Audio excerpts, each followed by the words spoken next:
Hi guys, back again, Greeny here for session 3. Nice to see you again. So today we're going to talk a bit about paddles, primarily paddles for sea kayaking, try and unlock some of the myths and just explain a little bit about the options, that are open to you. So we've done all about the kit to wear, we've discussed what to carry in our boat and where to carry it. So now we're going to talk about fairly vital thing, our paddle, the main thing that propels us through the water. Lots of options, lots of choices, and so we're just going to work our way through them. So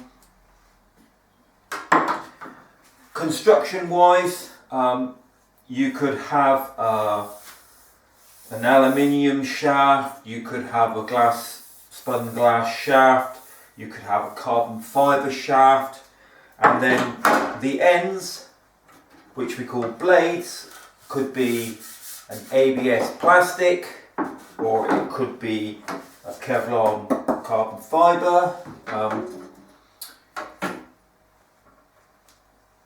So there's things to weigh up, possibly what you want to do with it, and therefore then work out about the durability. So for beginners learning to paddle, they're not necessarily going to be that graceful with them. You might want to give people a plastic blade which is quite durable, rather than something which has possibly got slightly more of a fragile edge, considerably more cost, and not going to stand up to the rigours of someone bashing it on rocks. And if you forked out £350 for it, I'm sure you're going to look after it a lot better.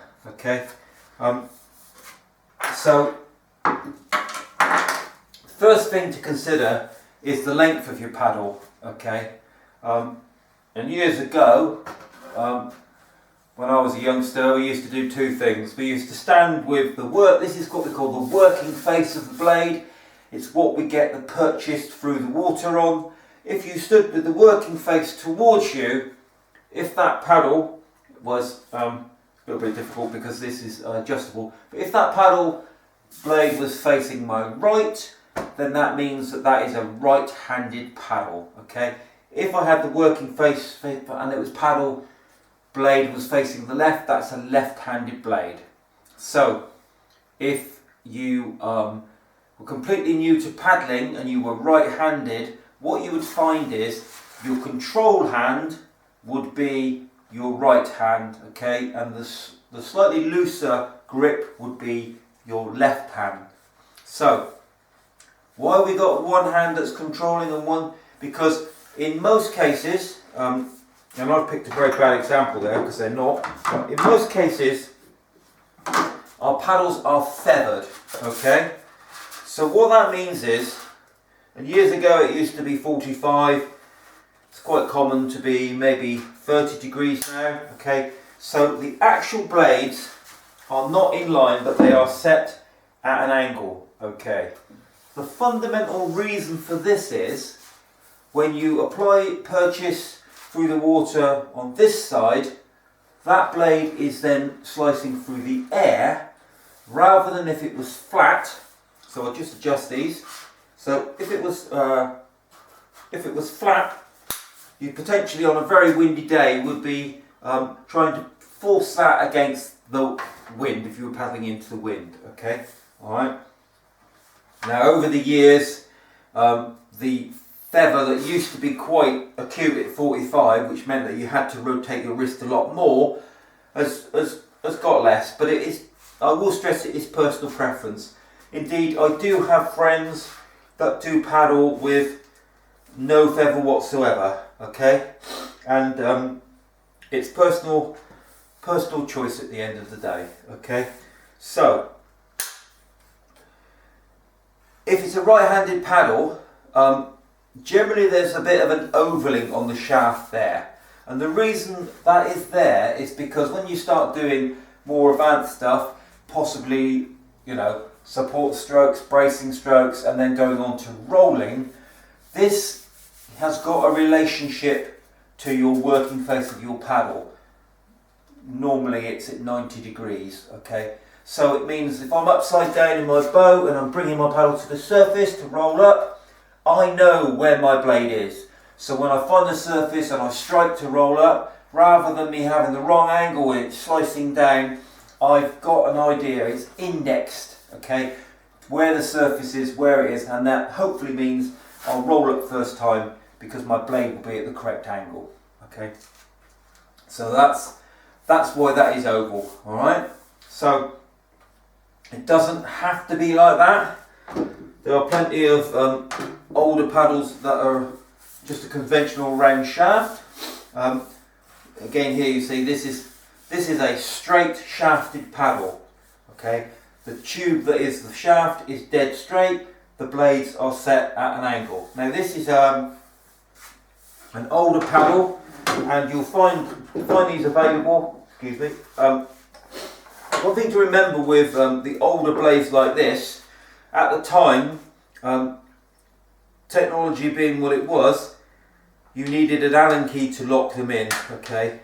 So what that means is you have to unlock the pinch bolt like that before you can actually slide it, alright? So this paddle has the potential to be a left-handed paddle or a right-handed paddle, and I can vary the feather, but it's something that I need to have a tool to do. So if you buy a second-hand blade, if you're starting out and you were to buy someone selling some older blades because they've upgraded, you need to remember that you need to carry that with you. Should you lend it to someone and they paddle with a different feather, or you might want to shorten the paddle, you need to make sure you've got the appropriate key. Sometimes it may possibly come loose. So now that's fine, but you just need to be aware of that. More modern blades have a splined shaft, so when these go together, I've got a tiny little witness hole there. I can look at the calibration, which is the degrees. I paddle with 30 degree feather, so I line up that, slide it together on the splines.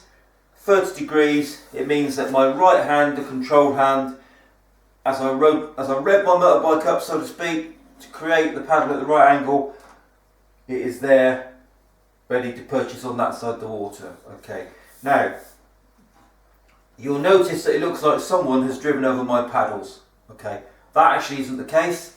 These are called cranked paddles. Okay, so again, it's personal preference, but if you picture the scene, I'm sat in my kayak, I'm holding my paddle, I've done a bit of core rotation to increase my stroke, I've now lengthened my, I can't quite do it with the ceiling, but I'm just about to plant my paddle in the water to start my forward stroke. If you look at the fact that I'm holding the shaft, if you look at the way my wrist is actually twisted, okay, some people would find that a little bit uncomfortable. Okay, now the reason that a cranked paddle is set like that is so that rather than my wrist being bent like that, it is taking the pressure off.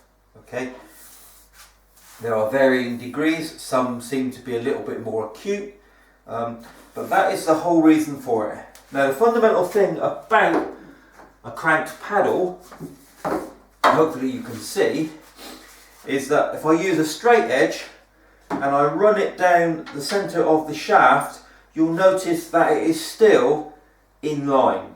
So the blade is in line with the shaft.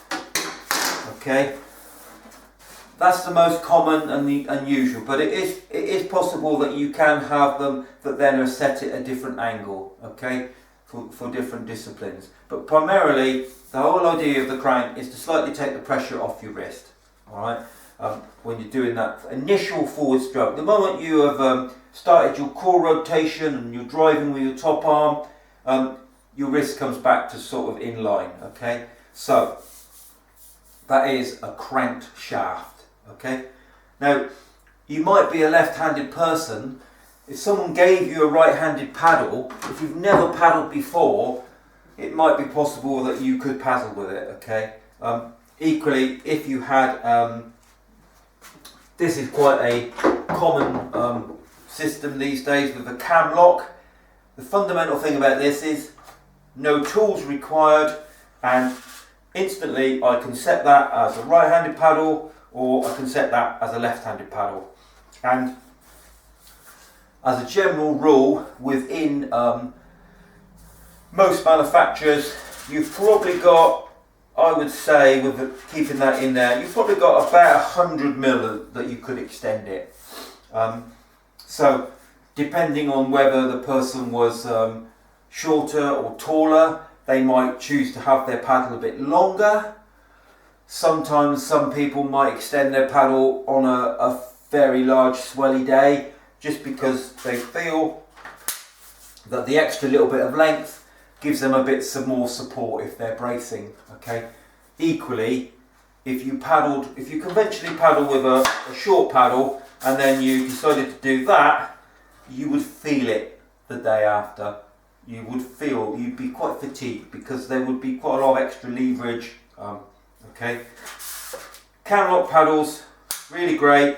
They lock. If they're adjusted right on there, they're locked instantly, no tools required. So that could be quite easily stowed on the front of your boat, and then if you need it, you can slide it together. It would make a right-handed paddle, it would make a left-handed paddle, okay? Not a problem. So this one here, straight shafted, again it's two-piece. This one in truth has been left as one for too long, and they've started to become quite stiff. Okay. You'll notice if I were to place these paddles like this, that there are some different shapes. Okay. And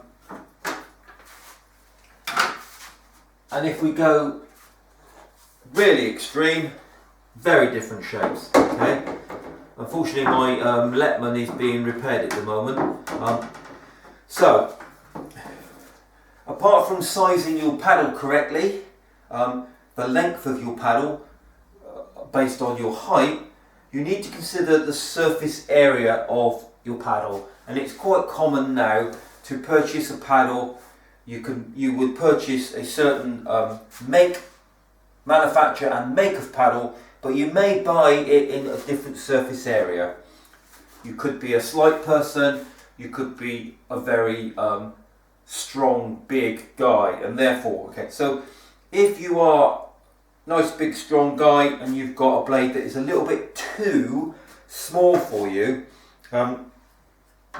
as you draw it through the water, you might get a little bit of a quiver and a shake. You're basically overpowering it. So therefore you would possibly need to increase the surface area, okay?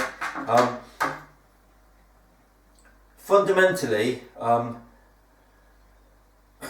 you get blades that would be typically suitable for what we would call more high angle. So like the conventional forward stroking K1 paddler, nice upright paddle, they're fundamentally doing one thing. They are driving that boat as fast as possible in a straight line forward.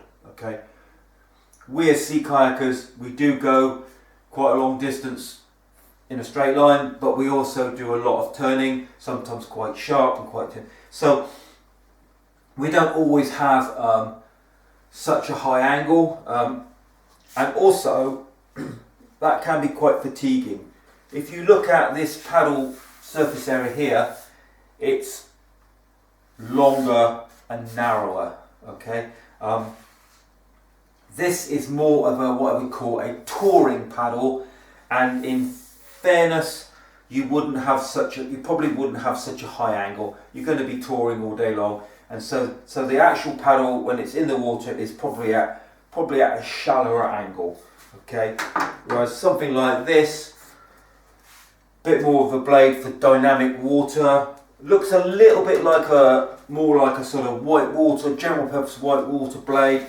great probably in dynamic situations in the surf or whatever, and quite often, you know, you may be looking for some explosive speed.